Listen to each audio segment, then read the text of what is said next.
Halo? Ya, ya masuk ya, ya.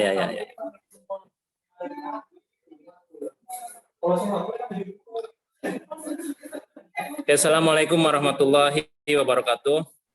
Waalaikumsalam warahmatullahi wabarakatuh. Alhamdulillah wassalatu ala Rasulillah wa ba'du. Faqad qala Allah fi kalamihil karim, a'udzubillahi minasyaitonir rajim. Bismillahirrahmanirrahim. Ya ayyuhalladzina amanu taqullaha wal tanzur nafsum ma qaddamat lighad wa taqullaha innallaha khabirum bima ta'malun. Wa qala aidan fa idza qudiyatus salatu fantashiro fil ardi wabtagu min fadlillahi wazkurullaha katsiran la'allakum tuflihun. Amma ba'du.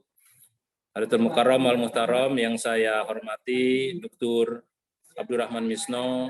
Beliau adalah pimpinan dari Pascasarjana INAIS, sehat selalu dan berkah, panjang umur.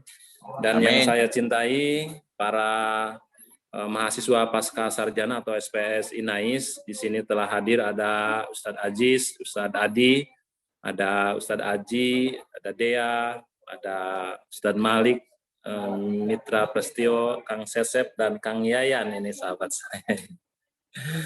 Selamat siang, Mbak. Salam sukses dan salam sehat serta salam barokah insya Allah. Alhamdulillah kita masih diberikan nikmat yang luar biasa oleh Allah Subhanahu wa Ta'ala pada siang hari ini, masih diberikan kekuatan iman, Islam, dan juga kesehatan sehingga kita bisa dan mampu beraktivitas dengan baik. Ini juga kita masih diberikan nikmat yang sangat luar biasa, yaitu nikmat semangat. Kalau Dr. Misno selalu mengatakan keep spirit every time, ya, keep spirit every time, anywhere ya. Saya juga sangat bangga ini dengan kawan dan juga guru saya, Dr. Misno ini, yang selalu memberikan spirit ya, yang selalu memberikan motivasi ya. Ya doakan Pak Misno sehat ya, panjang umur nih, karena beliau ini orang hebat. Jadi kalau orang hebat ini harus panjang umur kayaknya nih. Masya Allah, lanjut. Dan orang hebat ini harus memberi keturunan yang banyak, ya. Harus punya istri yang banyak kalau orang hebat ini. Orang-orang soleh ini harus punya istri dan turunan yang banyak, ya, biar umat Rasulullah ini banyak orang-orang soleh dan orang-orang hebat, gitu ya. Pemikir-pemikir ini memang ya seharusnya aktivis-aktivis ini ya istrinya lebih dari satu, gitu. Karena logikanya kalau beristri satu, insya Allah juga nanti akan melahirkan orang-orang hebatnya semakin banyak, peluang-peluang orang hebatnya akan semakin banyak. Yang kedua, kalau beristri satu, tuntutan ekonomi juga, insya Allah dia juga akan semakin ketika tanggung jawabnya ini banyak, maka Allah juga akan memberi peluang, memberi kesempatan, memberi rezeki juga yang banyak. Allah berfirman kan, ketika kita berdoa, la tuhammilna ma la taqata lana bih. Dan Allah juga sering berfirman di dalam ayat Al-Quran bahwa la yukallifullahu nafsan illa wus'aha, bahwa Allah akan selalu memberikan beban kepada seseorang itu sesuai dengan bebannya. Jadi kalau bebannya istrinya satu, ya bebannya istrinya satu, istrinya sedikit. Kalau istrinya dua, gitu kan, ya mungkin bebannya juga akan besar dan mungkin Allah juga akan memberi besar seperti itu ya, Dr. Misno. Kasih contoh, Pak. Subhanallah. Ya. Itu saya dengan itu dulu ya. Karena ini kewirausahaan. Kita mah ngikutin guru aja kita mah, ya Kang Sesep ya. Gitu ya. Subhanallah. Ya, karena kita kewirausahaan gini loh. Tujuan dari kewirausahaan ini kan nanti adalah falah. Tujuan dari kewirausahaan ini adalah pencapaian al-falah. Falah itu adalah kebahagiaan, dan memang ini juga ekonomi syariah. Tujuan akhirnya adalah falah. Falah ini kan ada dua, falah di dunia wal falah di akhirat. Sesuai dengan apa yang kita bacakan doa dalam setiap hari, Rabbana atina fid dunya hasanah wa fil akhirati hasanah. Bahwa kita ini memang targetnya itu, di dunia kita meraih falah dan di akhirat juga kita meraih falah. Falah di dunia itu harus dengan dunia.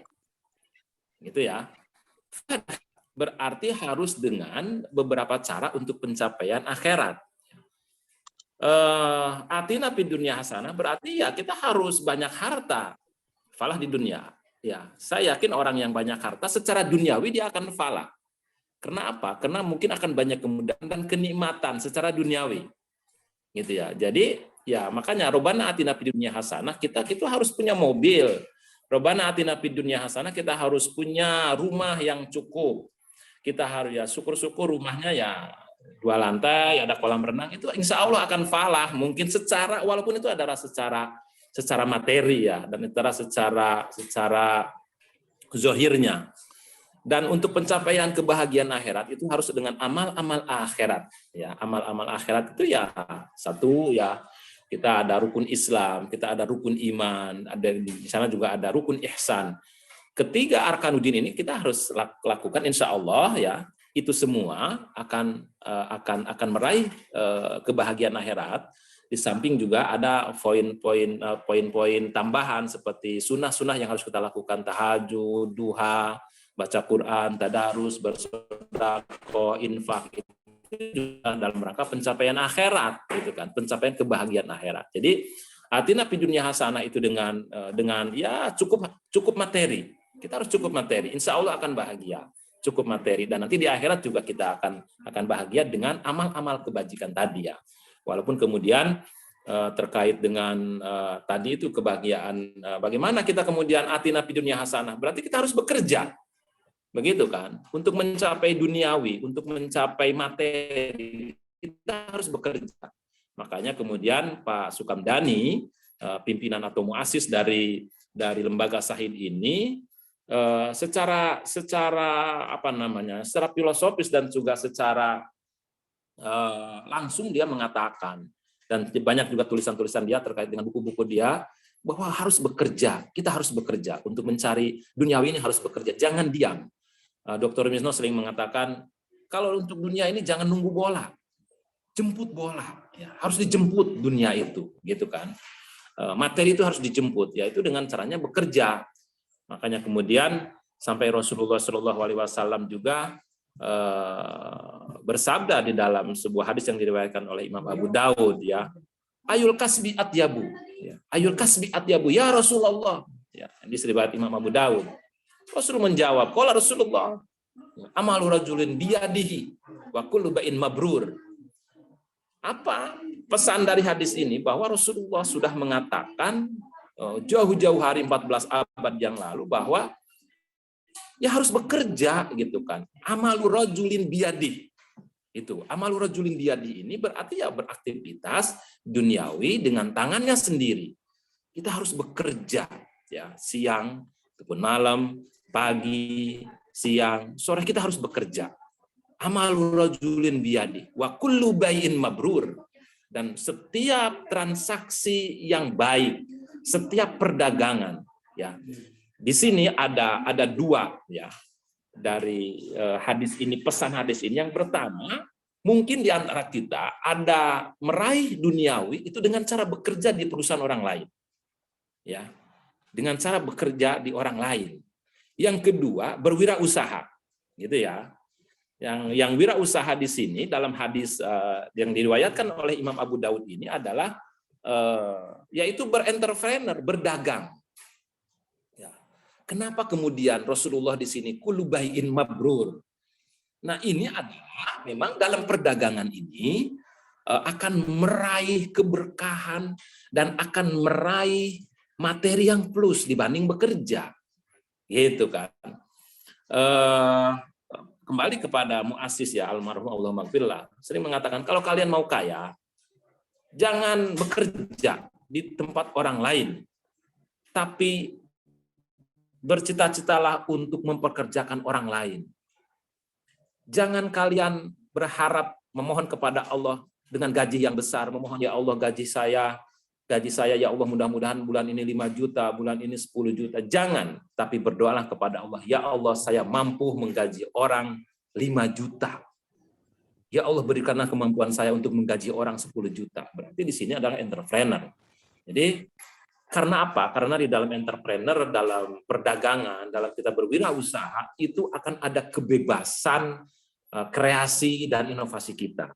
Kita yang mengatur. Ketika kita berentrepreneur, ya, kita yang akan mengatur, bukan orang lain. Sementara kalau bekerja, itu kita diatur. Sebesar-besarnya gaji dalam sebuah pekerjaan, dalam sebuah status pekerjaan, itu masih di bawah kendali orang lain dan itu masih namanya pekerja. Walaupun 50 juta dia kerja di perusahaan dengan gaji 50 juta, tetap dia itu adalah pekerja.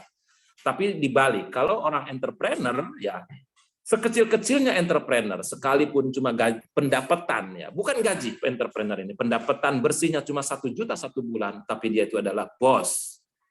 Dia itu adalah bos. Inilah entrepreneur. Ya. Nah, kemudian pada hari ini saya akan mencoba terkait dengan kenapa di Indonesia ini masih seperti yang lalu yang saya jelaskan, entrepreneur di Indonesia itu masih di bawah 5%. Masih ya di Bukhari boleh share screen. Bisa share screen Pak Bukhari kalau mau. Saya udah jadikan host. Maksudnya? Saya ada di kalau laptop. Kalau mau share screen. Saya ada di laptop. Ini pakai HP ya? Iya. Ya udah, sip. Lanjut. Iya. Maaf dah. Jadi di Indonesia ini masih di bawah 3% atau 5%, ya sekitar 2-3%-an terkait dengan entrepreneur pengusaha-pengusaha yang ada di Indonesia. Sementara menurut analis beberapa pakar bahwa yang menganalisis terkait dengan kewirausahaan bahwa kalau sebuah negara yang akan dikatakan maju, ya negara-negara maju itu wirausahawannya harus di atas 13%. Ya udah banyak negara-negara yang G7 itu udah di atas 12% yang negara-negara G7 entrepreneur atau pengusaha-pengusahanya. Ya. Kenapa? Salah satu di antaranya adalah ada mindset yang harus dirubah. Nah, hari ini kita akan berbicara bagaimana merubah pola, merubah mindset pekerja menjadi mindset yang memperkerjakan. Merubah pola pekerja digaji orang dengan bagaimana kita menggaji orang. Nah, kita berbicara pola pikir. Pola pikir itu apa? Mindset itu apa sebetulnya? Mindset itu adalah sebagai sebuah arah pandang, sebagai sebuah sudut pandang atau alur berpikir yang dimiliki oleh seseorang, oleh manusia, oleh kita, daripada melahirkan sikap, ya daripadanya itu melahirkan sebuah sikap, sebuah perilaku yang baik dalam mengambil keputusan maupun dalam menjalankan pekerjaan.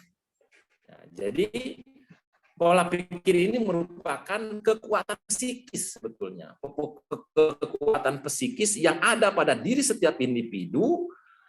Dari pola pikir ini, pola sikap dan pola hidup individu bisa dilihat. Sebagai contoh, seorang yang mempunyai pola pikir progresif. Nah, jadi kita sering melihat ada orang hidupnya itu progresif, ada yang dinamis, ya, progresif, ada yang dinamis, ya, dan ada yang kreatif, ya, ada yang inovatif. Kemudian juga pola pikir juga ada yang sebaliknya, seperti ada yang pola pikir yang statis, yang a priori, yang apatis, yang pragmatis. Nah, kalau pola yang diharapkan dalam sebuah pola yang entrepreneur ini adalah pola pikir yang progresif, dinamis. Nah, pola-pola yang variatif dan bagaimana yang kreatif dan inovatif.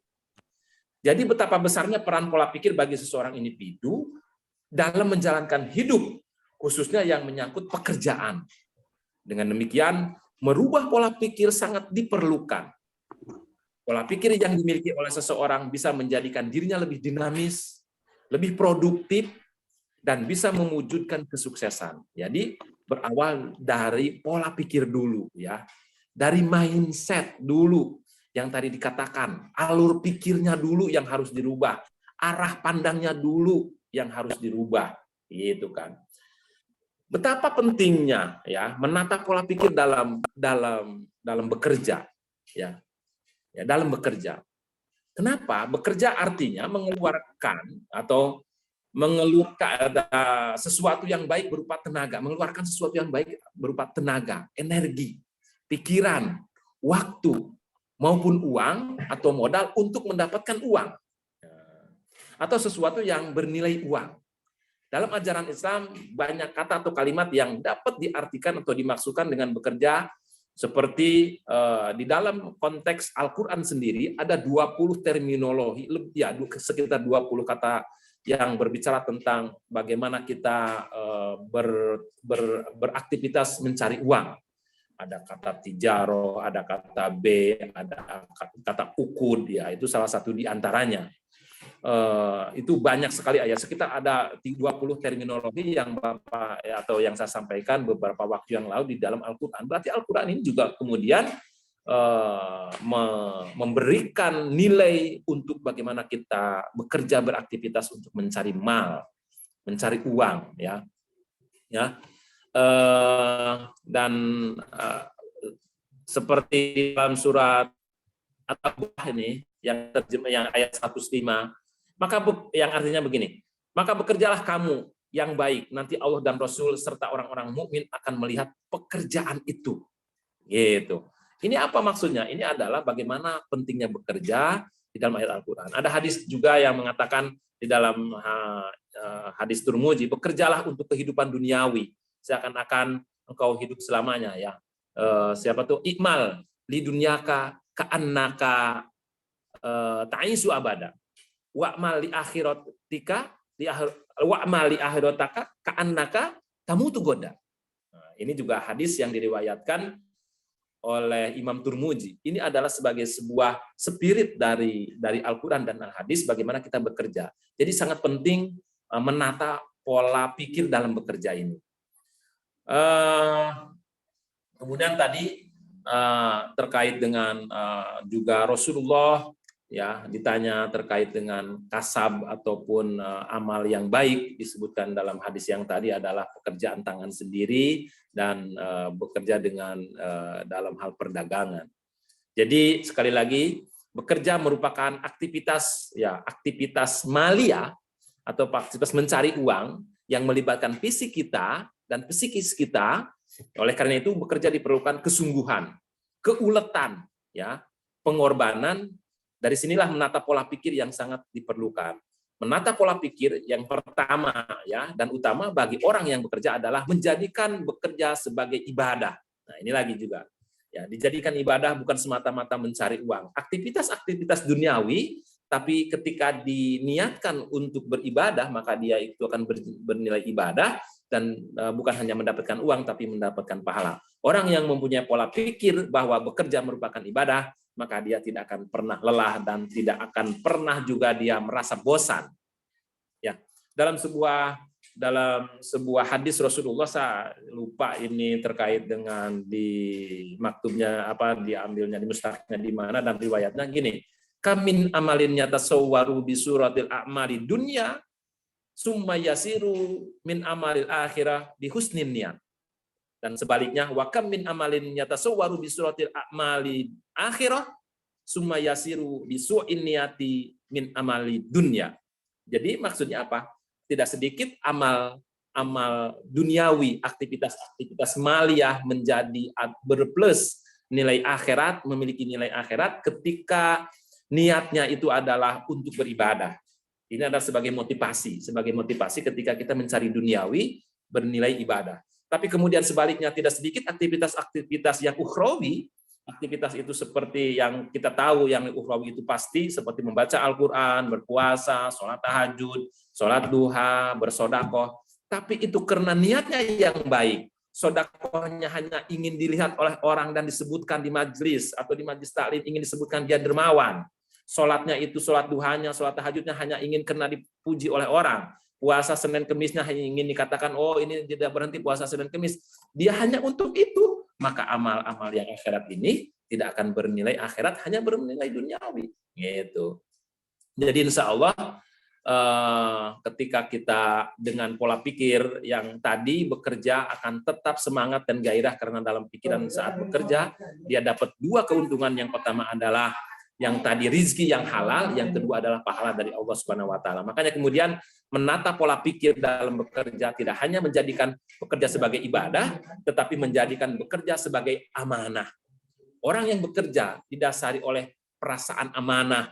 Ya, amanah itu adalah sebagai titipan, sesuatu yang harus dilaksanakan dengan baik. Maka ia akan bersungguh-sungguh dalam bekerja, dia akan terus-menerus bekerja sampai apa yang dia hasilkan bermanfaat bagi dirinya, orang lain, dan membawa kemaslahatan umat. Orang yang mempunyai pola pikir bekerja merupakan amanah, maka dia akan bekerja dengan hati. Ya, kalau kita lihat di beberapa bank syariah, melayani dengan hati. Ya, melayani dengan hati. Ini juga kalau bekerja dengan hati. Orang yang bekerja dengan hati akan selalu merasa enjoy, akan selalu merasa happy, tanpa ada beban, tanpa ada tekanan, selalu ceria, optimis, ringan kaki untuk melangkah, dengan tangan untuk berbuat. Ya, itulah pola pikir yang setidaknya harus dimiliki oleh orang yang akan atau sedang bekerja. Dengan demikian, semakin besar dan banyak pekerjaan yang harus dikerjakan, maka semakin besar pula ibadah dan amanah yang harus dilaksanakan, dan tentunya semakin besar dan banyak pula pahala yang diterima, di mana Allah Subhanahu wa taala menyatakan dalam firman-Nya, dan tidaklah manusia itu memperoleh kecuali sesuai dengan yang diusahakannya. Gitu kan. Ini terkait dengan pentingnya pola berpikir dalam bekerja.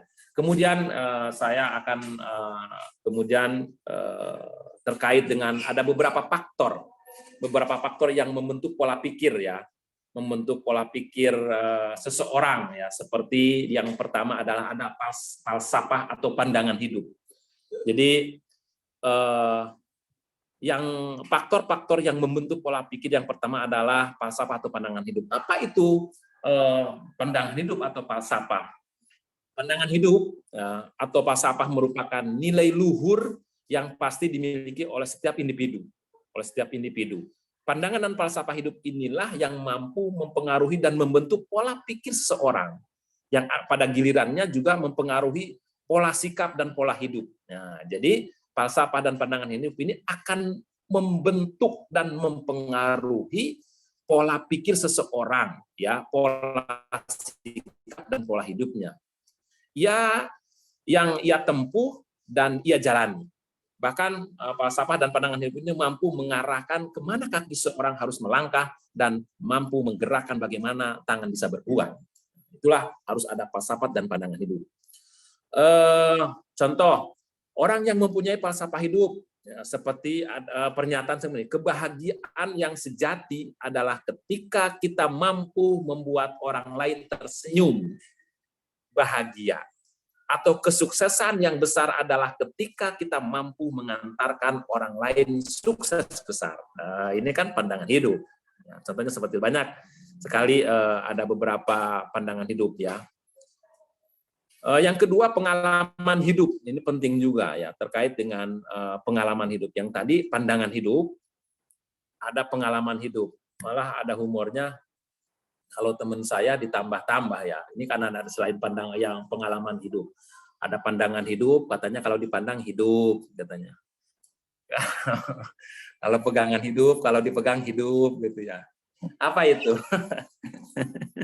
Kalau anak muda pandangan hidup, dipegang ya dipandang hidup. Kalau udah tua pegangan hidup, dipegang-pegang baru hidup. Yang ini sekali. Mau Ini hidup udah susah. usia pamis. Berapa menit lagi, Mas? Oke. Pengalaman hidup nih, ini penting. Apa itu pengalaman hidup kita? Ya. Pengalaman hidup kita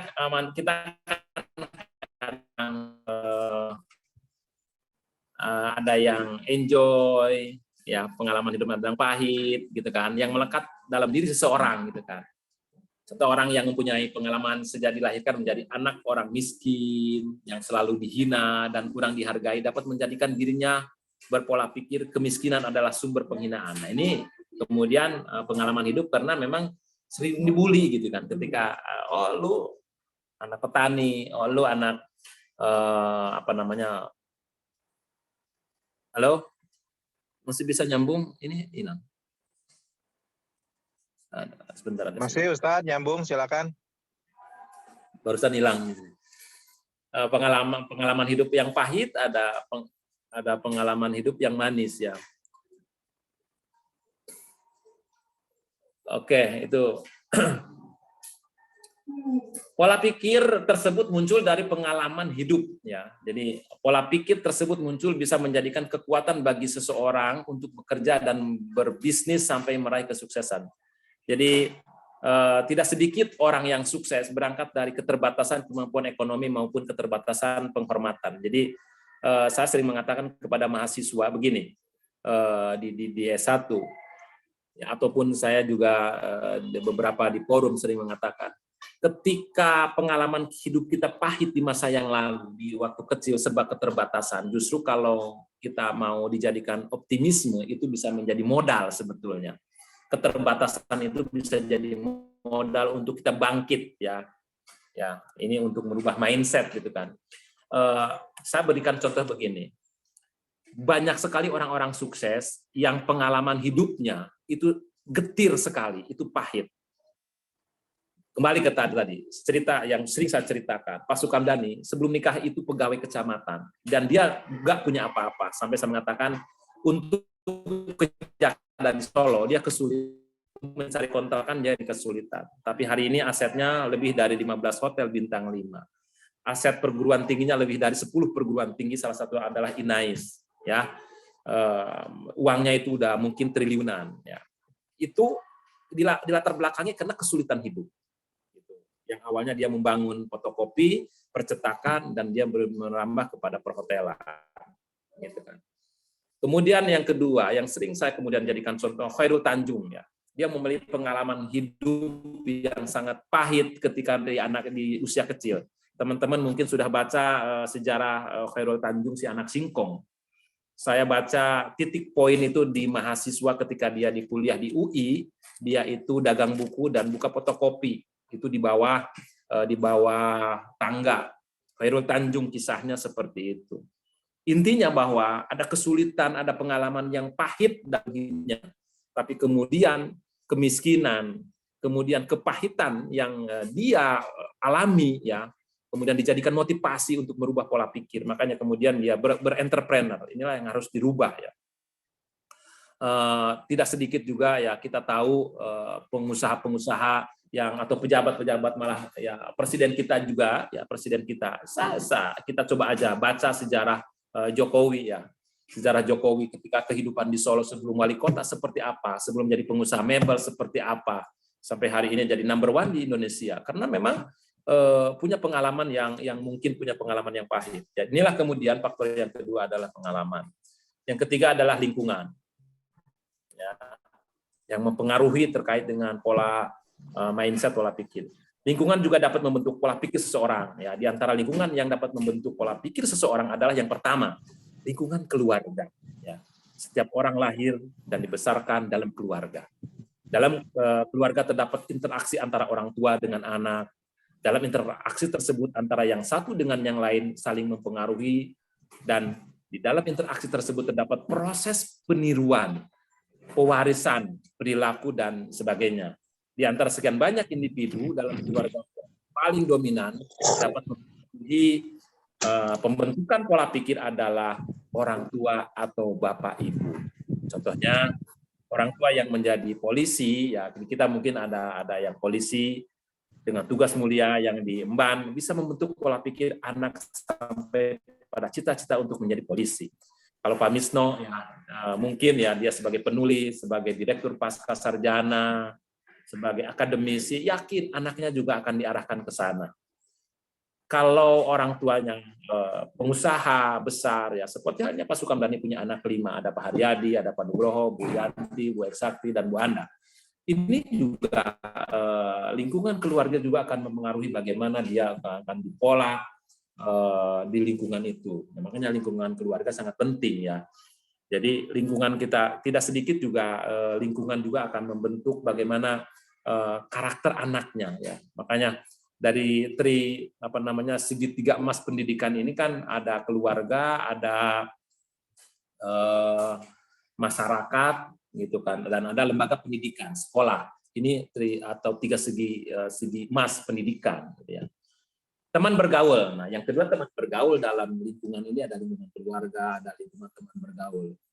Pada seseorang jangan tanyakan padanya pola pikirnya, tetapi lihatlah teman dekatnya, karena teman dekat itu bisa memberi petunjuk. Dari teman dekatnya kamu bisa atau dapat mengetahui pola pikirnya. Jadi kalau kita mau menanyakan tentang karakter seseorang, tanyakan temannya. kalau kita menanyakan tentang akhlak seseorang, tanyakan kepada temannya. Jadi teman bergaul juga menjadi salah satu lingkungan ya, lingkungan teman. Ada juga kemudian pola pikir entrepreneur ini. Ya. Pola pikir entrepreneur, seseorang entrepreneur atau seseorang yang wirausahawan, berpikir wirausahaan mempunyai pola pikir yang berbeda dengan pola pikir orang-orang pada umumnya. Hal ini dapat dimaklumi karena dalam entrepreneurship terdapat tantangan. Di samping tantangan ada perjuangan, ya, yang lebih berat dibanding dengan profesi yang lain seperti menjadi karyawan di sebuah perusahaan swasta atau di perusahaan BUMN. Nah, kemudian terkait dengan pola pikir entrepreneur yang dimiliki seorang entrepreneur yang dimiliki orang pikir entrepreneur ini adalah optimisme, ya, optimisme. Jadi seorang entrepreneur ini harus optimis. Kalau kita mau mengembangkan entrepreneur harus optimis, ya, harus memiliki sifat yang optimis. Artinya diusahakan itu pasti akan menghasilkan sesuatu. Optimis, yakin dulu, gitu kan. Jadi Allah ini yakin akan memberikan, karena Allah ini akan beserta hambanya dengan duga hambanya. Kalau kita melakukan sesuatu yakin berhasil, kalau kita dagang di sini yakin akan berhasil, insya Allah Allah juga akan menyertainya. Makanya sifat-sifat yang entrepreneur ini adalah sifat yang optimisme, gitu ya. Sifat yang Al-Quran juga, Al-Hadis juga banyak berbicara dengan optimisme. Seperti dalam bahasa, if you think you can, you can. Jika kamu berpikir bisa, pasti bisa. If you cannot, ya, you cannot jika kamu tidak bisa atau tidak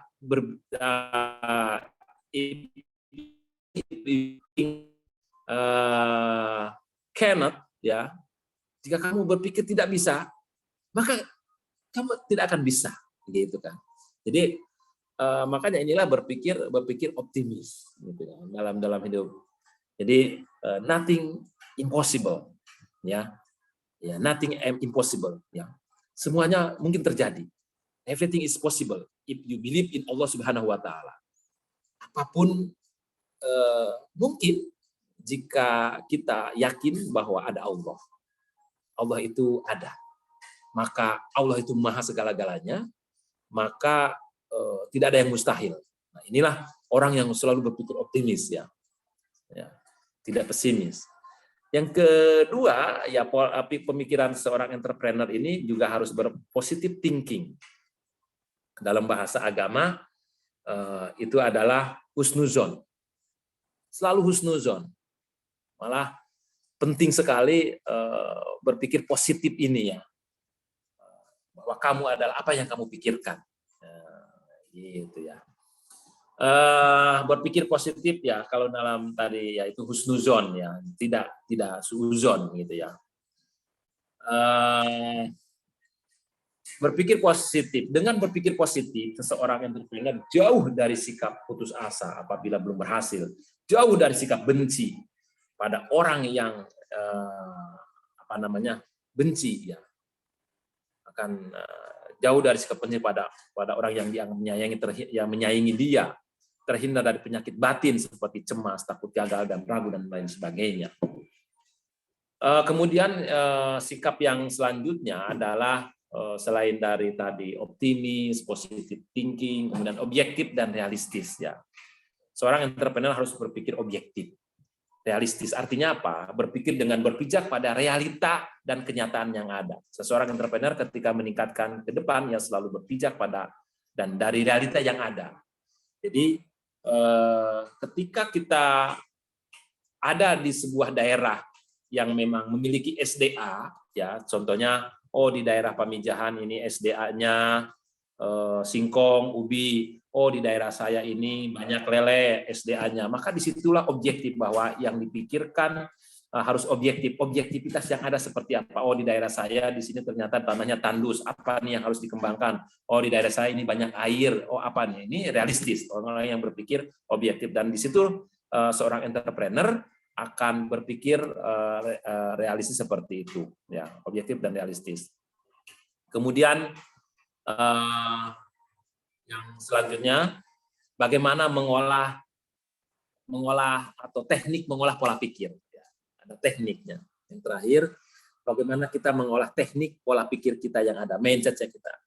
Mengolah pola pikir atau manajemen disebutnya, bukan hal yang mudah karena dalam mengelola pola pikir ini setidaknya terdapat 3 komponen yang harus ditata dulu. Ya, dalam mengolah pola pikir ini atau menata, ya, memanage pola pikir ini. Yang pertama adalah menata proses berpikir atau disebut dengan thinking process management. Ya, ditata dulu. Kemudian ada tahapan yang kedua, menata proses merasakan. Ya, setelah kemudian proses berpikir ditata, ya, yang tadi hal-hal yang positif, kemudian dirasakan, menata proses merasakan atau feeling, ya. Feeling proses manajemen ini juga sangat penting. Dan yang ketiga adalah menata proses tindakan. Apa yang harus dilakukan ketika punya potensi atau punya peluang di depan mata ini ada ribuan peluang, ya, maka kemudian menata, kita harus tata proses tindakan-tindakan biar tidak salah. Action proses manajemen ini sangat penting, ya, langkah-langkah jangan sampai salah.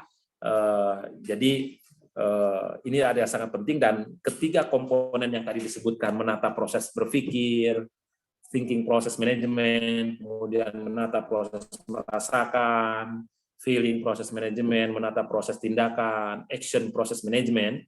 Ketiga komponen tersebut menjadi satu kesatuan dan tidak dapat dipisahkan. Manusia oleh Allah diberi potensi akal, karenanya manusia harus berpikir. Semakin sering diasah pikirannya, maka semakin tajam dan cerdas dalam merespon setiap stimulus yang akan datang, semakin cepat reaksi setelah ada aksi. Proses berpikir tersebut harus ditata dengan baik. Salah satunya adalah dengan mengembangkan pola pikir vertikal, artinya pada pola pikir dengan berpijak pada hubungan kita dengan Khalik ini juga mengawali dengan niat yang baik, ya, dengan Sang Khalik, ya, pencipta alam semesta.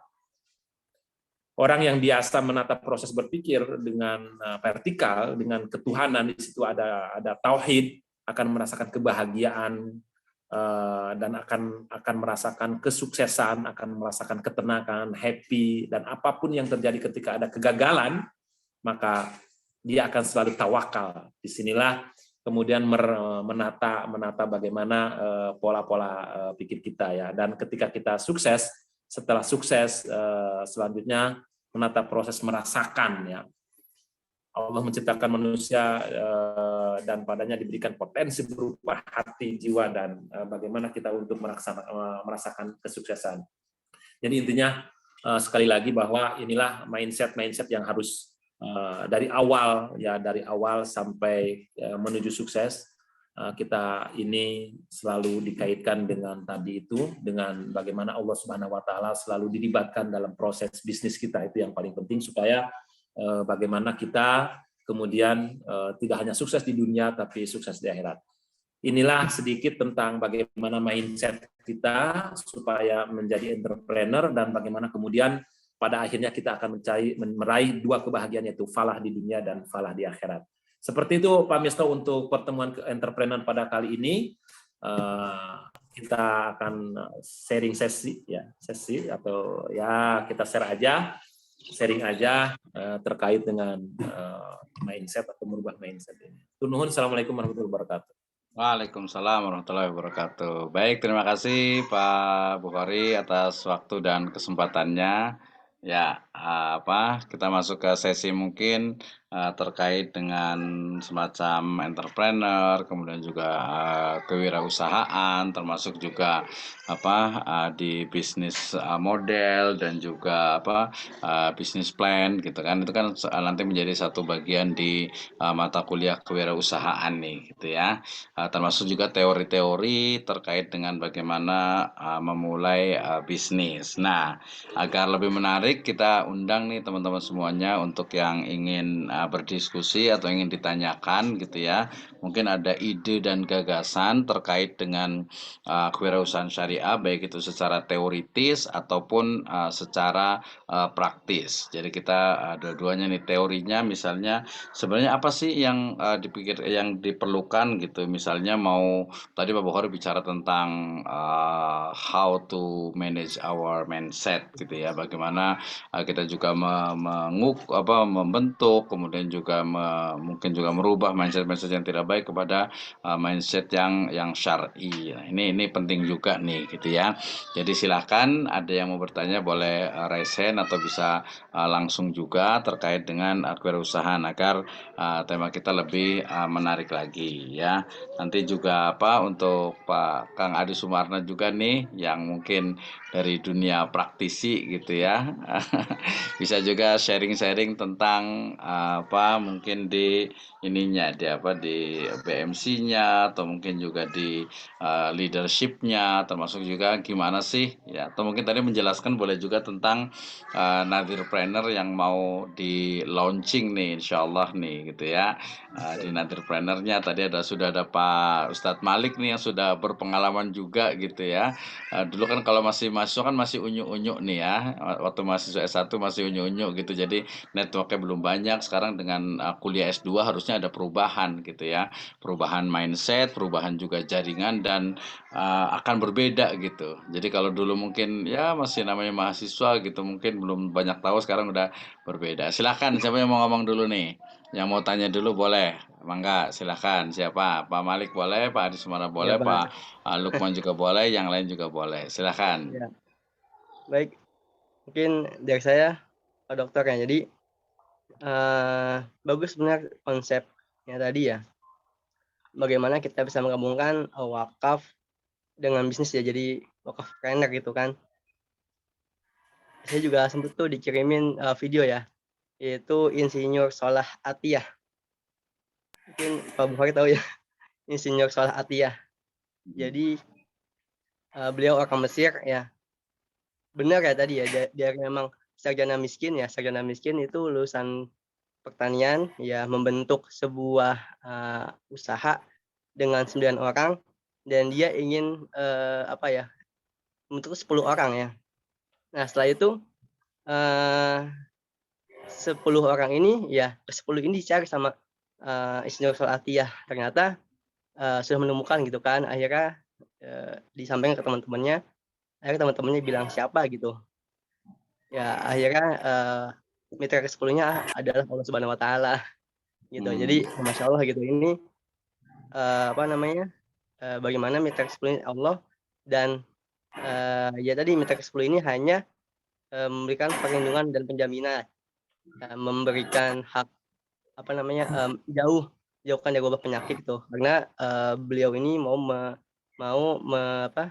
membangun bisnis unggas gitu ya, kalau nggak salah, peternakan. Nah ini masalah yang tadinya di kampung itu ya nggak ada sekolah, mungkin ya dibangun sekolah ya, karena tadi itu dari penghasilan ya awalnya 10%, setelah 1 tahun kemudian tuh bisnisnya meroket sampai 100%. Terus sampai akhirnya mitra 10 ini untungnya jadi 50% gitu kan.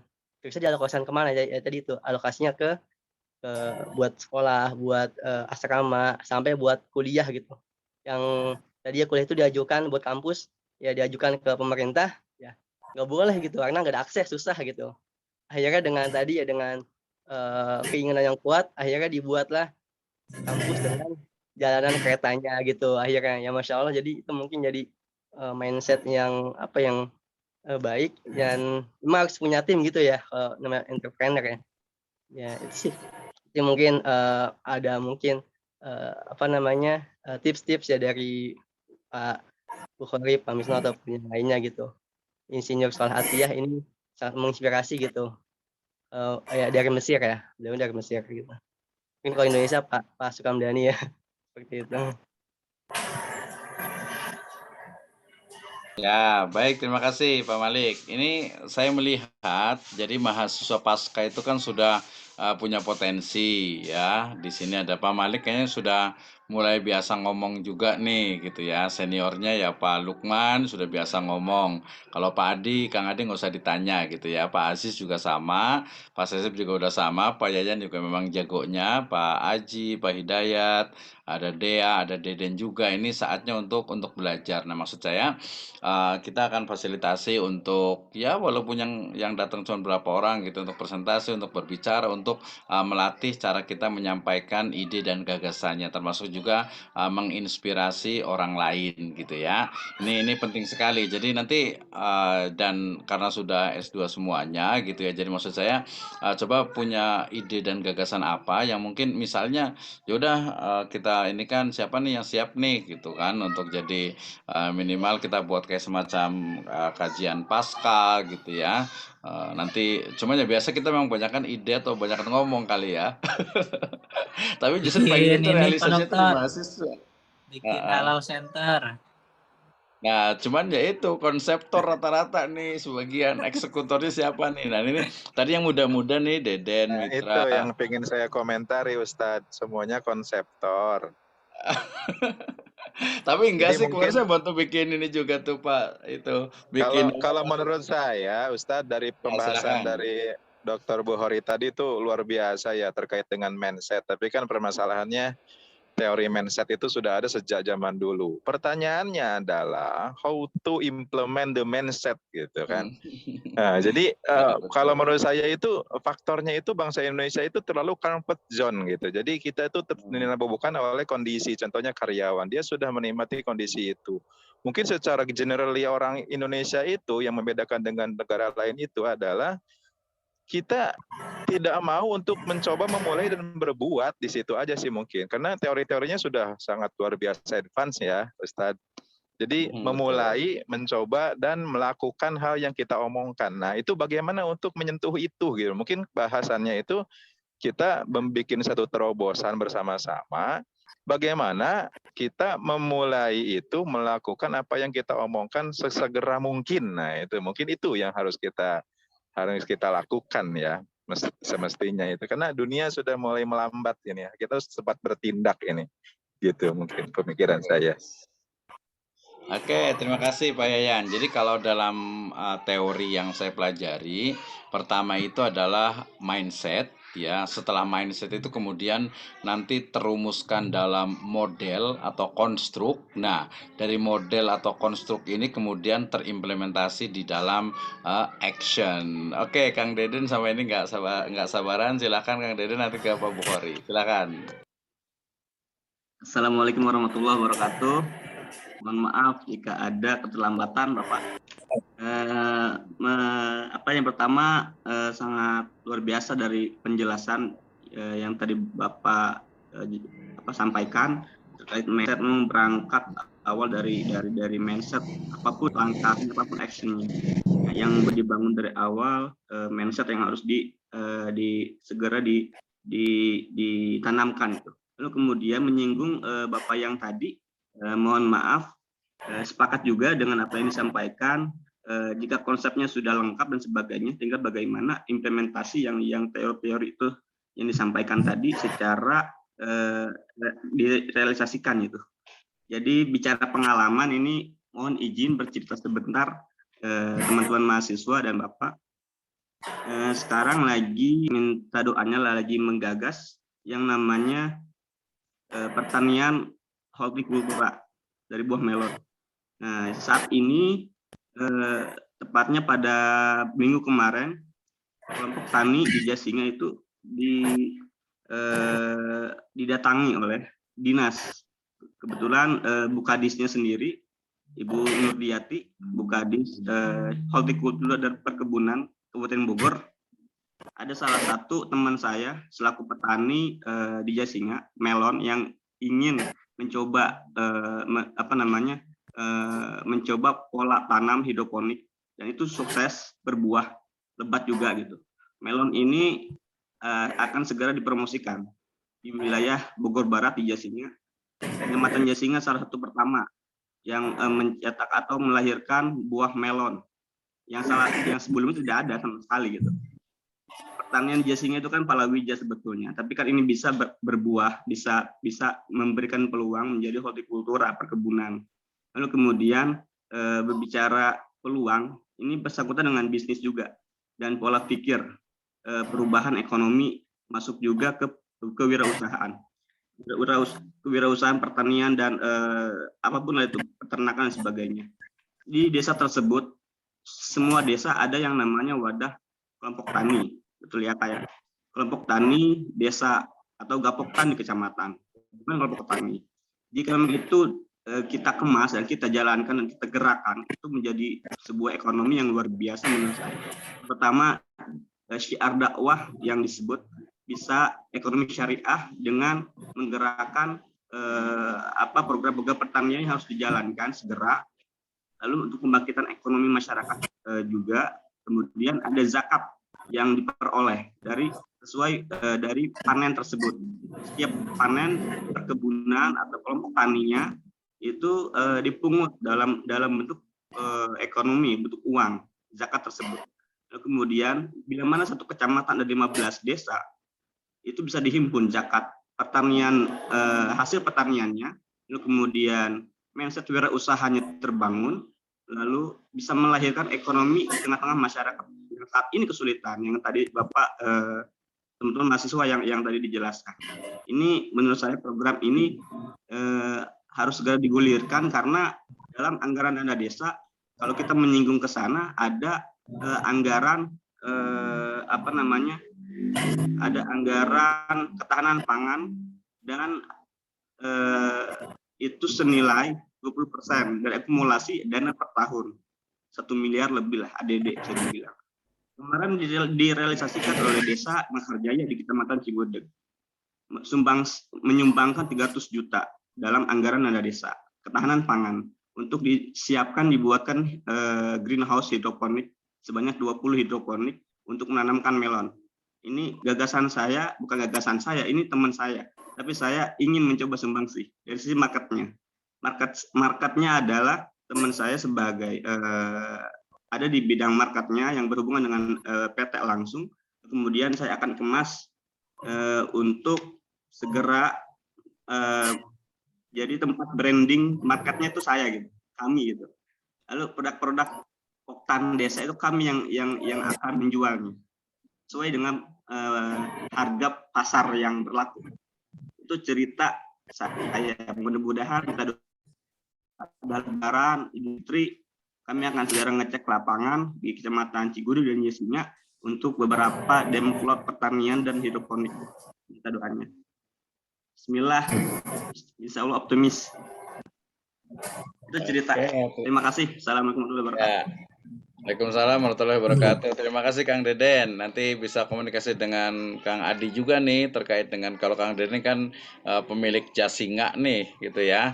Jadi potensi apa saja yang ada di Jasinga bisa dikembangkan, nanti bisa dijual di Breto Store tuh ya. Sudah ada aplikasinya, nanti bisa kerjasama nih. Terima kasih ya. Tadi kayaknya juga menarik juga nih. Silakan Pak Bukhari nih dikomentari. Nanti kita kasih kesempatan yang lain juga. Nih Pak Lukman juga dengan 4.000 anggota komunitas duha yang aktif ini, kalau berwakaf 1.000 saja tuh atau 10.000 saja udah berapa tuh Kang Adi tuh. Jangan lupa Pak Lukman mintain fotonya untuk jadi ini trainer kita nih ya. Langsung di Japri aja Pak Lukmannya. Teman-teman bisa mengunjungi nanti ke kebun ya. Iya, nanti ke kebun melonnya gitu, kayak gimana nih? Silakan Dr. dulu. Oke, terima kasih Dr. Misno. Ada pertanyaan yang menarik ini dari Kang Deden, dari Kang Yayan ya, dan tadi Kang siapa? Kang Malik ya. Kang Malik. Kang Malik ya. Jadi gini. Nah, ini kan bagaimana kemudian ya saya ingin mengatakan bahwa teori ataupun konsep itu penting ya. Tapi lebih penting lagi kalau seumpama teori atau konsep itu adalah bisa diaplikasikan ya. Sebaik-baiknya teori, sebaik-baiknya konsep, sebaik-baiknya gagasan, sebaik-baiknya ide adalah sesuatu yang bisa diterapkan. Ya, makanya kemudian al ilmu bila amal kasajar bila samar. Ya kalau nggak salah seperti itu, saya sering dulu ya. Bahwa ilmu itu tanpa diaplikasikan, tanpa teori, tanpa ini kan bagaikan pohon yang tidak berbuah gitu kan. Jadi memang teori terkait dengan kewirausahaan betul, terkait dengan mindset tadi ya, bahwa teori-teori kewirausahaan sudah tidak aneh, ini udah puluhan tahun yang lalu ya. Cuma bagaimana di Indonesia ini masih atau ada kesulitan dari teman-teman begini, memang tidak mudah untuk melakukan sebuah action ya, tidak mudah memang ya.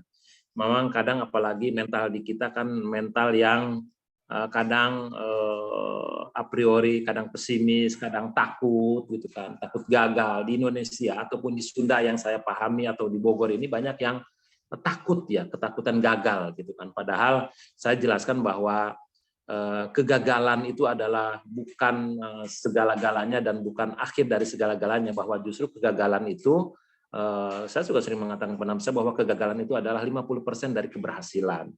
Yang paling utama adalah bagaimana kemudian ini juga harus terpadu. Di sini yang saya katakan tadi, pemerintah juga ketika secara makro ya, bagaimana Indonesia menumbuhkan entrepreneur ini harus mindset pemerintah juga harus dirubah gitu kan. Jangan memperbanyak bagaimana peluang terkait dengan masalah kerja ya. Justru harus mindset pemerintah juga bagaimana entrepreneur, bagaimana pengusaha-pengusaha.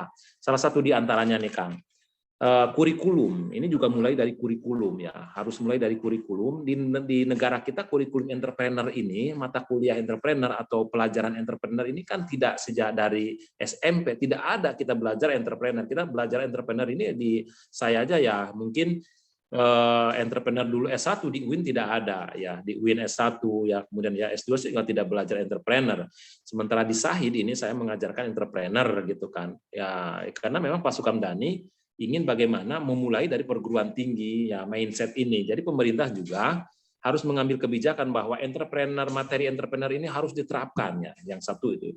Yang kedua memang untuk kita nih, untuk diri kita, bagaimana ya memang harus ada keberanian. Tapi seperti apa memulainya? Seperti mana menerapkan atau merubah mindset kita, atau bagaimana teori-teori seperti apa yang tadi dikatakan, teori-teori sukses, teori-teori usaha, teori-teori dagang gitu kan. Ya memang harus ada memulai ibda binafsik, binafsik. Salah satu di antaranya memang kita ya, yang pertama harus banyak melihat, harus banyak jalan-jalan. Ini kuncinya juga ini. Harus banyak melihat kesuksesan orang, jalan-jalan. Makanya harus banyak melihat orang yang sukses, bagaimana kita jalan, itu juga penting ya, melihat pekerjaan orang, melihat pabrik orang, melihat home industri orang, itu juga kemudian nanti akan terpikir oleh dia gitu kan. Oh iya ternyata dengan mendengar, dengan melihat, dengan banyak jalan, dia juga akan mindset dia nanti akan berubah. Oh iya dia ketika banyak silaturahmi ya, itu juga penting langkah-langkah yang untuk bagaimana memulai berusaha, bagaimana menciptakan entrepreneur ini dengan success story dari orang gitu kan. Dia juga akan memicu untuk melakukan sesuatu. Oh iya di daerah saya ternyata bambu yang kayak begini banyak. Ternyata menjual bambu diproses dengan ini kok bisa kebeli mobil. Nah, itu juga kemudian dia bagaimana di rumahnya, datang ke rumahnya merubah mindset. Oh iya kalau begitu akan meniru, saya akan belajar kepada dia. Dan saya akan bismillah memulai untuk berentrepreneur. Nah, itu juga salah satu tindakan-tindakan ya yang mungkin ibda bin nafsik dan memulai dari hal-hal yang kecil, itu yang paling penting. Mulai dari hal yang kecil itu yang paling penting ya. Tadi itu ya seperti Kang Malik tadi terkait dengan Insinyur Solah ya, terkait dengan bagaimana sejarah yang ada di Mesir, betul bahwa pengalaman hidup yang pahit, kondisi hidup yang pahit, kondisi negara yang tandus, kondisi daerah dia yang tandus, kondisi yang miskin, dengan dia itu punya keberanian melakukan sesuatu walaupun sesuatu itu mungkin mustahil bagi orang gitu kan. Makanya Insinyur Solah ya sekarang ya sebagai sebuah motivator kita, atau sebagai sebuah suri tauladan untuk negaranya, untuk bangsanya, dan untuk kita juga, bahwa merubah sesuatu itu sangat luar biasa dan dia berhasil. Berawal dari sebuah kepahitan yang dialami oleh dia ya di daerahnya. Betul, seperti itu saya baca bahwa ya kesuksesan luar biasa yang ini yang merubah bangsa Mesir itu ya dengan Al-Azharnya itu gitu kan. Dan tidak sedikit juga di negara-negara kita yang awalnya tadi itu ya dengan yang terbatas gitu kan. Kemudian ya Kang Deden tadi terkait dengan ya harus memulai dari hal-hal yang kecil. Mulailah dengan hal-hal yang kecil yang mungkin bisa dijangkau, itu penting juga ya. Ketika teman-teman entrepreneur nih seperti gini aja. Teman-teman punya uang banyak ya. Makanya saya bilang harus banyak kemudian melihat orang, banyak jalan-jalan, bagaimana kemudian success story dari orang. Kalau sederhananya, kalau kita punya yang saya ceritakan dulu di waktu yang lalu, ya dengan entrepreneur punya gerobak ya, kita punya gerobak 5 ya, kemudian punya 10, punya 20 gitu kan, entrepreneur dengan memodali orang yang pengangguran itu juga bisa mengawali dengan hal-hal yang kecil gitu kan.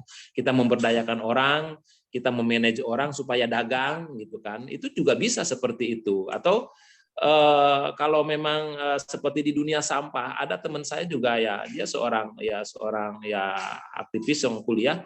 Dia punya uang, kemudian dia memulai menampung para pengepul gitu kan, dengan membeli barang-barang bekas.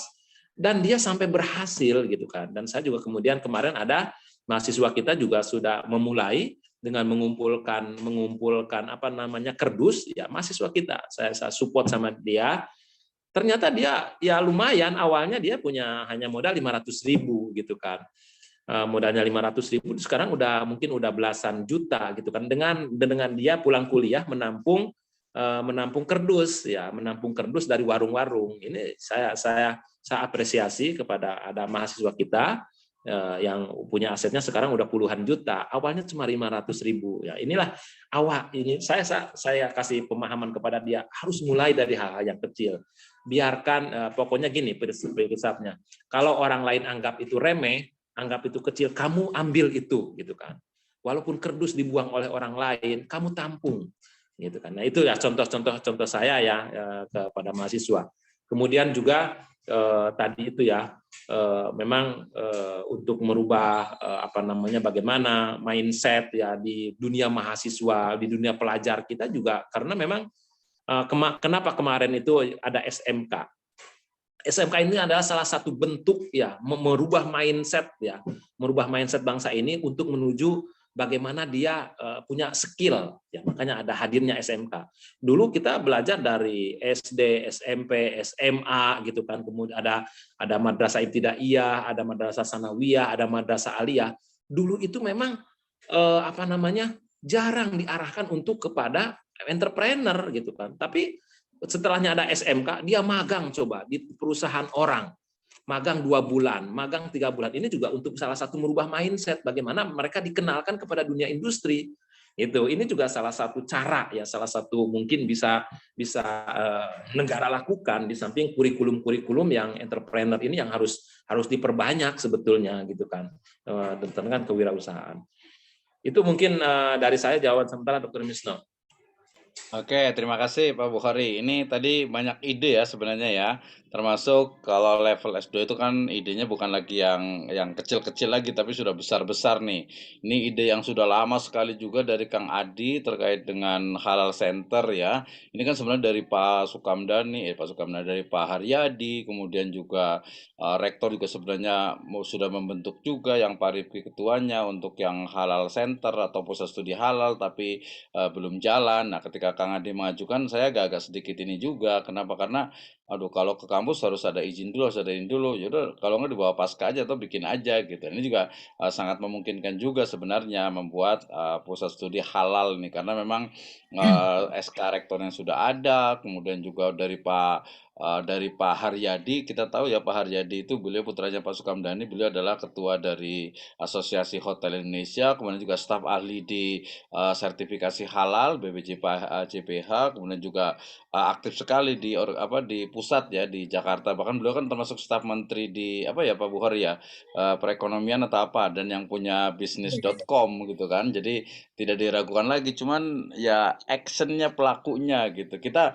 kadang akademisi itu agak campur aduk juga, tugas juga banyak sekali dengan ininya gitu. Nah ini mungkin tadi saya katakan bisa sinergi nih gitu ya dengan mahasiswa semuanya. Jadi kuliah itu jangan hanya selesai kuliahnya. Berarti saya udah ngomong 3 kali sehari ini nih. Ya kuliah itu S2 tuh jangan hanya sampai selesai kuliah, sampai master, sampai ijazah. Pertama kemarin dapat pengalaman, dapat pola pemikiran, dapat network, dapat juga bisnisnya, dapat juga mungkin pengalaman-pengalaman yang lainnya. Kang Adi gimana? Mau ini enggak tentang halal center dulu nih? Atau mungkin sebenarnya saya lebih cenderung ke Breto Nadir Bisnis Pen. halal center nih, Tapi nggak luar apa-apa. biasa ini, bisa mendatangkan banyak uang ini. Ya, Mm-mm. Assalamualaikum warahmatullahi wabarakatuh. Salam warahmatullahi wabarakatuh. Pak Buhari, mohon maaf nih. Jadi gini, kebetulan kan saya juga ngikutin nih perkembangan wirausaha, khususnya UKM ya, yang ada di Indonesia terkait masalah perizinan sekarang sudah dipermudah. Kemudian sekarang juga kita lagi rame dengan adanya pendamping halal. Nah, pendamping halal juga ini kan sekarang halal itu dipegang oleh Kementerian Agama, yang kemarin awalnya dipegang oleh dipegang oleh MUI ya. Sekarang dipegang oleh Kementerian Agama, tapi tetap nanti fatwanya itu adalah dari MUI. Nah, kebetulan kan kita juga di para pendamping UKM ini juga tertarik untuk mengikuti pendampingan halal, karena banyak sekali para pelaku usaha itu butuh adanya sertifikasi halal di dalam produknya. Dan bahkan di peraturan pemerintah saat ini juga nanti tahun 2024 isunya bahwa produk-produk yang ada di luar sana itu kalau tidak ada sertifikat halalnya tidak boleh beredar. Jadi tahun 2024 nanti mau tidak mau produk-produk wirausaha baik UKM maupun perusahaan gitu ya, itu kalau tidak ada sertifikat halal tidak boleh beredar.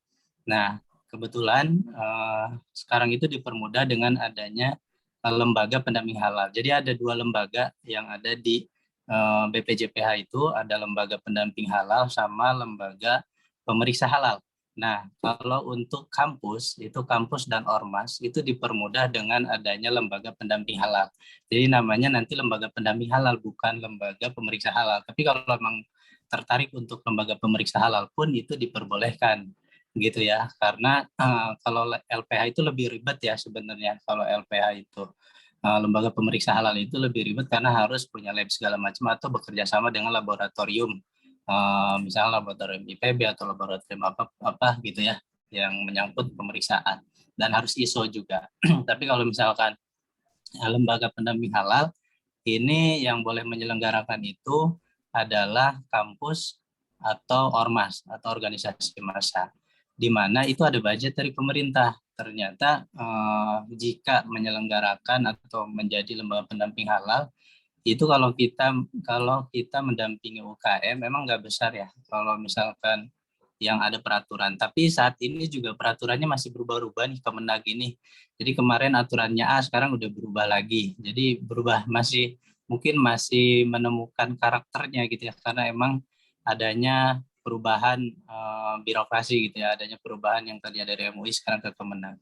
Nah, kemudian lembaga pendamping halal ini jadi nanti jatuhnya kampus-kampus itu bisa mengadakan atau bisa mendirikan halal center gitu ya, karena memang terdaftar di Kemenag. Jadi nanti kita dapat nomor registrasi lembaga pendamping halalnya. Kemudian kita juga nanti merekrut mahasiswa atau orang-orang yang aktivis-aktivis usaha atau wirausaha untuk menjadi pendamping halal. Nah, itu yang saya dapat informasi, lembaga pendamping halal jika mensertifikasi UMKM memiliki sertifikat halal, itu budgetnya ada 25.000 per UKM untuk lembaga. Tapi untuk pendamping halalnya itu 150.000 per UKM. Nah, ini kesempatan menurut saya untuk menambah value bagi INAIS khususnya, dan juga menambah nilai jual ya, menambah nilai jual untuk kedepannya. INAIS punya halal center dan harusnya dibentuk tim untuk tim manajemen khusus bagi dosen ataupun yang ingin tertarik gitu ya, ingin tertarik bergabung di Halal Centernya Inais, karena peluang ke depan menurut saya sih sangat ini ya, bagus sekali gitu ya. Kalau misalkan Inais punya Halal Center, apalagi di Kabupaten Bogor Barat ini belum ada. Ya kalau IPB udah ya, IPB juga udah terdaftar di lembaga pendamping halal. Tapi pergerakannya saya belum lihat IPB. Kayaknya sih lebih kepada mahasiswa-mahasiswa internalnya aja. Tapi kalau untuk kewirausaha sendiri belum saya lihat pergerakan IPB. Bahkan saya sendiri daftar di pendamping halal itu UIN Sunan Kalijaga. Nah, mereka sudah mengadakan pelatihan batch 3. Satu batch itu 200 orang. Berarti kurang lebih sudah 600 orang yang terdaftar di UIN Sunan Kalijaga. Nah, kita juga bisa kesempatan ya untuk ya selain mengenalkan Inais ke luar sana gitu ya, apalagi kalau misalkan punya program dengan adanya kampus digital, itu kan lebih memudahkan teman-teman pendamping juga, pendamping UKM. Karena pendamping UKM ini kalau mau daftar gitu ya, ada syarat-syaratnya. Pertama, kalau masuk ke Ormas, syaratnya harus gabung di Ormas. Kemudian, kalau misalkan dari kampus gitu ya, mau tidak mau harus aktif di halal centernya kampus tersebut gitu ya, atau universitas tersebut.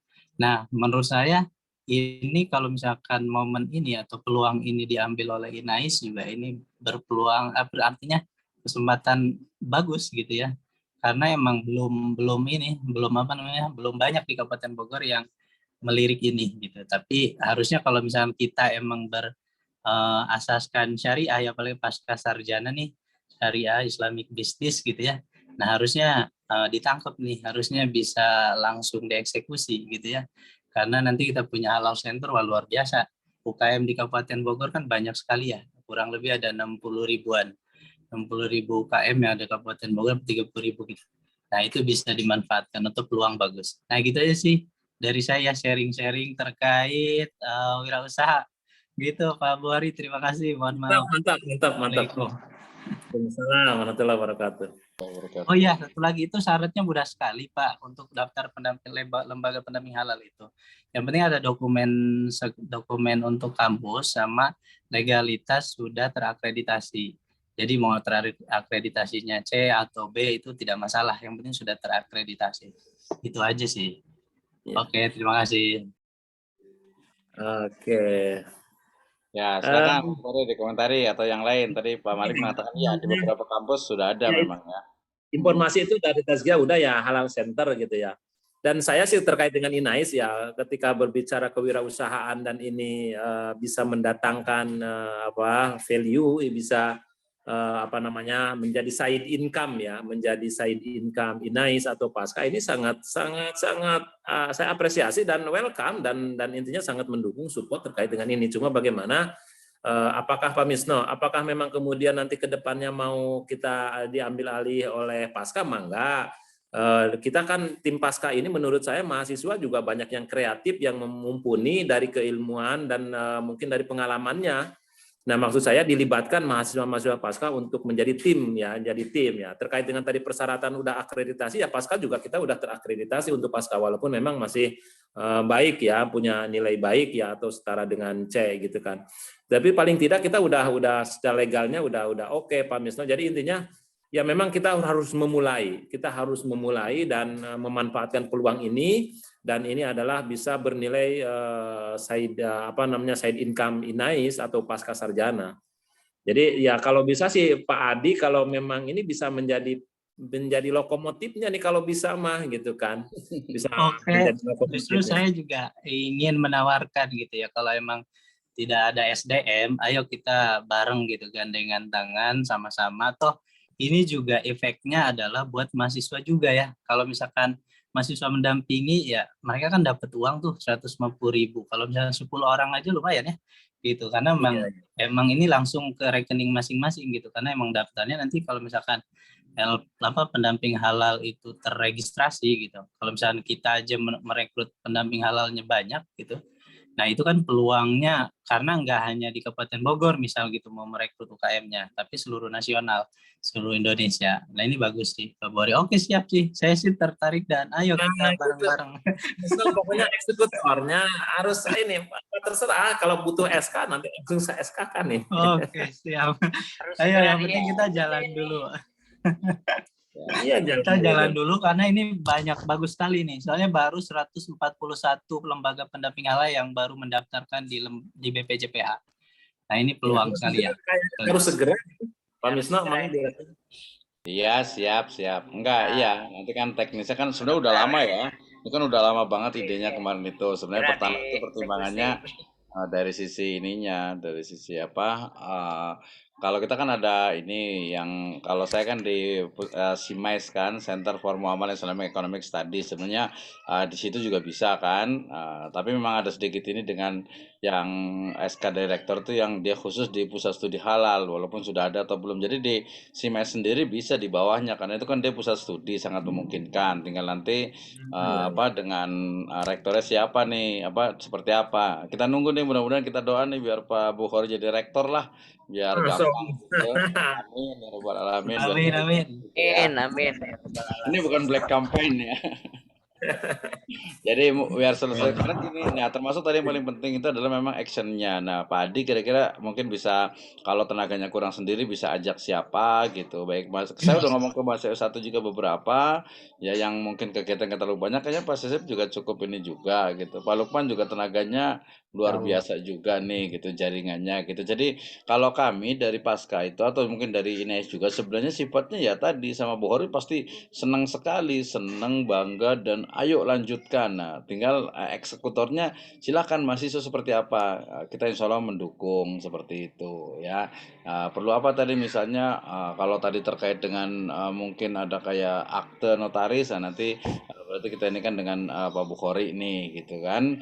Dengan akta notaris, kemudian juga sertifikat apa-apa, nanti kaitannya dengan. Tapi kalau secara umum kita mendukung, termasuk kegiatan-kegiatan yang sifatnya bisa sinergi, Breto, Institut nanti dengan INAIS, khususnya nanti yang paling mudah ya dengan Pasca, kita akan sangat mudah gitu. Termasuk teman-teman di sini mungkin yang kegiatan nggak terlalu banyak gitu ya, dan juga ingin mengembangkan tadi, misalnya Pak Malik nih, kalau menurut saya ya oke lah sekarang di pesantren gitu ya ngajar nggak apa-apa gitu. Cuman kalau pengen loncatan-loncatan baru, saya pikir juga bisa aja berkembang gitu kan. Kang Deden juga sama gitu kan ya, Pak Hidayatullah juga sama, Pak Haji Mustafa juga sama, Dea juga sama ya. Sayang ya kalau umpamanya ya admin oke lah ya tetap admin gitu. Tapi ada apa ya, ada pengembangan baru apalagi nanti S2. Jangan sampai mungkin mohon maaf ada beberapa teman yang S2 selesai tapi nggak ada peningkatan, sayang gitu. Jadi Deden sama Dea terutama yang internal gitu ya. Kalau bisa ya sudah kuliah S2, kemudian nanti kalau udah lulus tuh jangan sampai biasa-biasa saja gitu. Nanti lebih lengkapnya mungkin bisa ke Kang Adi jadi lokomotifnya, kemudian juga yang lain Kang Sesep juga bisa dikembangkan tuh gimana poliglotnya itu ya, kampung poliglotnya itu juga sangat mungkin juga dikembangkan. Jadi saya inginnya juga sesama Pasca ini pengen sinergi, nah termasuk kita pengen buat kegiatan mungkin kayak Pasca Business Week gitu ya.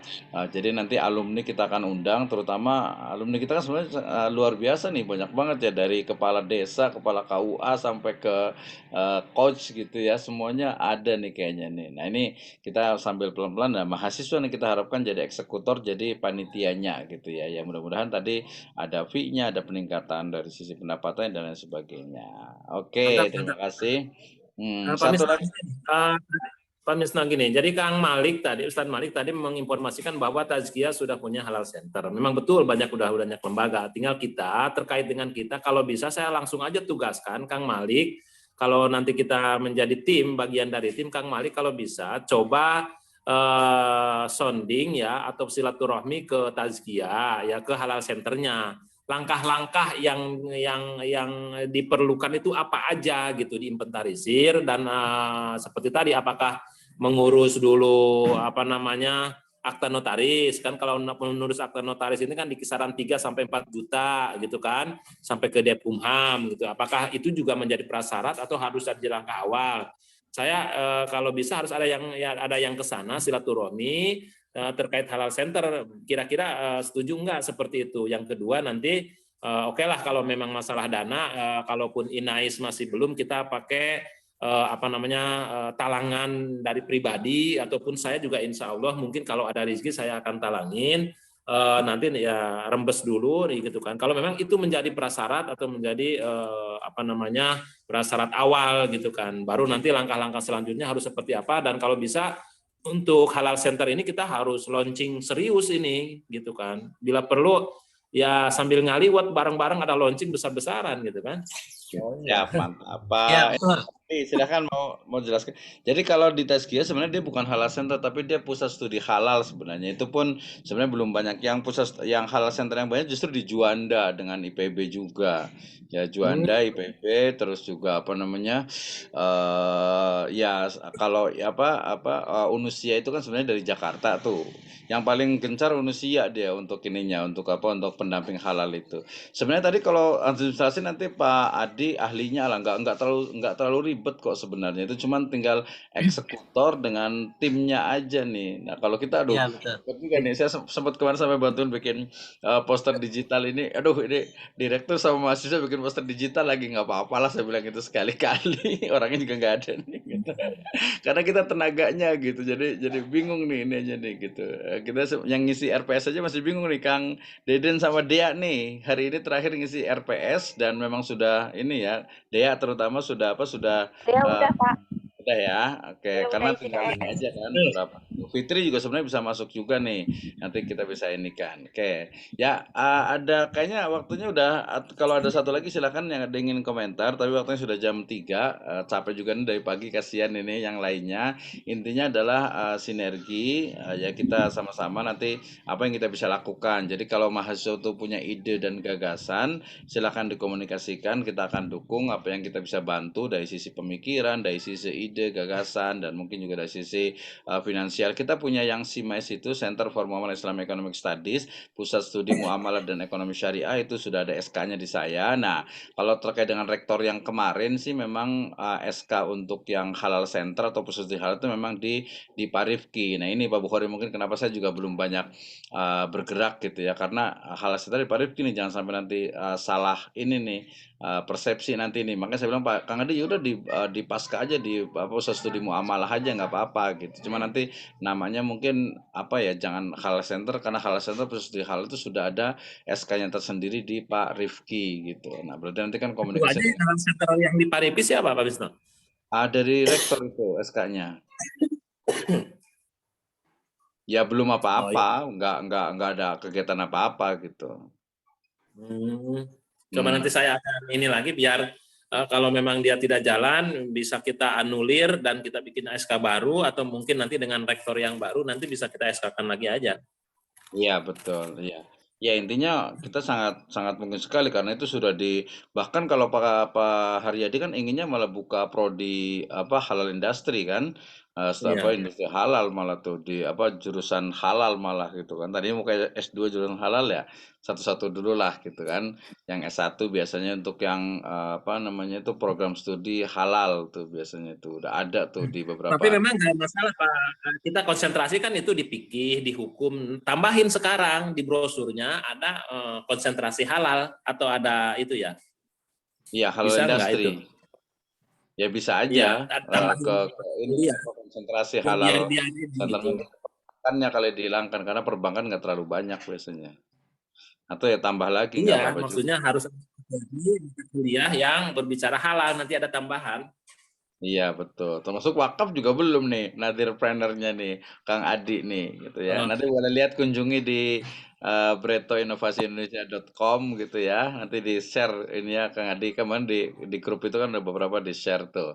Nanti bisa komunikasi lagi, kita bisa konsolidasi dan juga koordinasi dan kerjasama. Oke, Pak Lukman ada yang mau dikomentari? Ya, Pak Lukman mau ngomong. Ini pakar kita ini. Ya mungkin ada yang dikomentari terutama mengenai halal center ini ya. Kalau misalkan memang sudah ada SK-nya ya tinggal ditelusuri sama Kang Adi ya. Tadi apakah diperbaharui atau bagaimana dilanjutkan, atau opsi lain adalah dengan membuat pusat studi halal ya, pusat studi halal seperti Pak Dr. Misna bilang. Nah, itu akan lebih cepat gitu ya. Tapi memang kalau misalkan di IPB sudah ada halal center, kemudian di tempat lain juga halal center, nah alangkah baiknya nama di kita itu harus beda ya. Jadi tidak akan tertukar dengan halal centernya IPB atau apa. Misalkan pusat studi halal, nah itu kan sama ya ke arah pendampingan juga. Dan hal ini harus segera dieksekusi. Kang Adi, saya siap lah untuk dampingi Kang Adi. Kebetulan saya kan Tuh, Ayo, ayo. Mantap, ayo. Kita ramaikan Inais. Ini Ya. harus segera. Itu yang pertama. Kemudian yang kedua terkait mata kuliah hari ini, Pak Bukhari, Ustadz, aduh sangat luar biasa ya.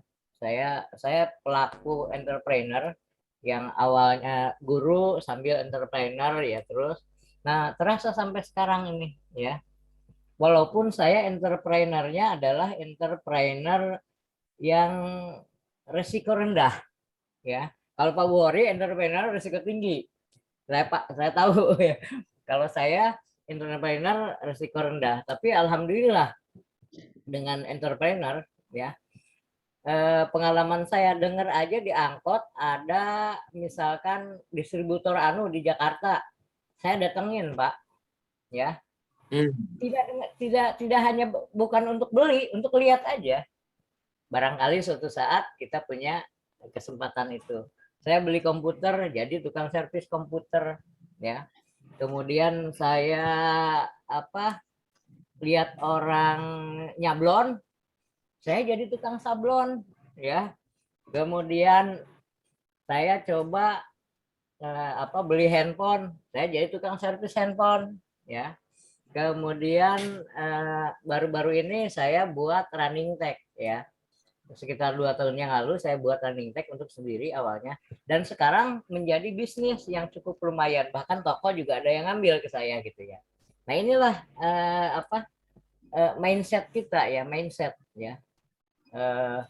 ternyata setelah menjadi entrepreneur kita bisa banyak bantu orang, kita zakat bisa, kemudian ada acara di kampung kita bisa ya, kalau untuk kiai kita bisa tekal gitu ya. Terus kadang kita juga ke temen yang dulu misalkan untuk traktir temen itu agak susah gitu, sekarang mah bisa gitu. Nah itu jadi ada hal positif ya ketika kita menjadi entrepreneur ya. Dan yang bikin sukses itu adalah kita dengan Allah ya. Bisnisnya pertama dengan Allah dulu, kemudian Rasulullah juga dalam satu hadisnya kan ada 10 pintu rezeki, 9 diantaranya adalah di perniagaan. Bayangkan kalau kita jadi entrepreneur, 9 itu udah dipegang ya, 9 ya. Satu itu ya berarti kan karyawan atau apa itu termasuk di yang satunya. Dan akan lebih lengkap lagi jadi karyawan juga jadi entrepreneur, semuanya tercakup. Nah itu. Dan tadi Ustadz Bukhari bilang kalau ingin kaya bebannya harus banyak. Betul ya, sangat betul ya. Coba aja kita misalkan tanggung anak yatim 10 orang aja, insya Allah itu ya. Karena 10 orang anak yatim itu bebannya ke kita, maka rezeki kita akan bertambah. Ketika kita berikan hak mereka, mereka berdoa untuk kita, tambah lagi ya. Belum ya janji Allah di dalam surat Al-Baqarah ayat 261 ya kalau nggak salah ya, perumpamaan rezeki, menjalankan rezeki di jalan Allah itu kan umpamanya satu benih tumbuh jadi 7 batang masing-masing 100, jadi 1:700. Nah itu juga ternyata berbisnis dengan Allah itu sangat menguntungkan. Tapi mindset yang ada di kita di Indonesia ini ya, jadi konsep rezekinya kurang dipahami ya. Jadi harus konsep rezeki itu kan, rezeki ada yang madhum ya, yang penyebab tegaknya tubuh kita ini ya. Kemudian ada rezeki maksum yang ditetapkan di Lauhil Mahfuz ya. Kemudian ada mamluk, rezeki yang kita miliki. Kemudian ada rezeki maud yang dijanjikan, rezeki yang dijanjikan. Nah, ini rata-rata sepertinya orang-orang Indonesia ini ya kebanyakan mungkin keyakinannya yang kurang terhadap rezeki. Seakan-akan rezeki itu harus dicari semua. Sehingga sebelum berangkat kerja itu pusing terlebih dahulu. Nah, ini mindset ini yang harus dirubah. Dan orang-orang yang sudah menjadi entrepreneur seperti Pak Buhori, wah itu luar biasa. Saya juga mengikuti, wah dia mah bisnisnya besar-besar terus. Kalau saya yang berisiko rendah gitu ya. Tapi alhamdulillah tidak pernah pusing otak ya. Tidak pernah pusing. Bahkan punya uang 50.000 tidak ada di ATM, saya yakin ini rezeki dari mana lagi gitu ya. Jadi bukannya pusing ada uang ya.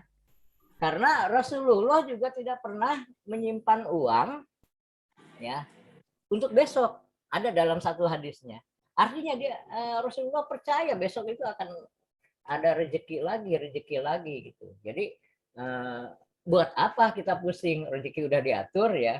Diam juga sudah diberikan rezeki, apalagi berusaha. Kalau berusaha itu masuk kepada rezeki mau'ud ya, yang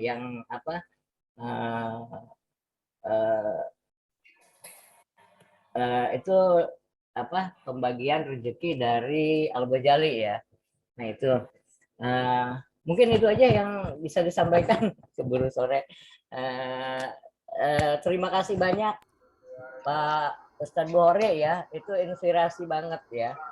Tambah saya juga ingin tambah lagi seperti apa entrepreneurnya, jadi jangan sampai hanya menghidupi sehari-hari gitu ya. Demikian, Assalamualaikum warahmatullahi wabarakatuh. Waalaikumsalam warahmatullahi wabarakatuh. Silakan Pak Buhori ditutup dulu. Iya, terima kasih kepada semuanya. Terakhir barusan Kang Lukman, sukses selalu. Saya juga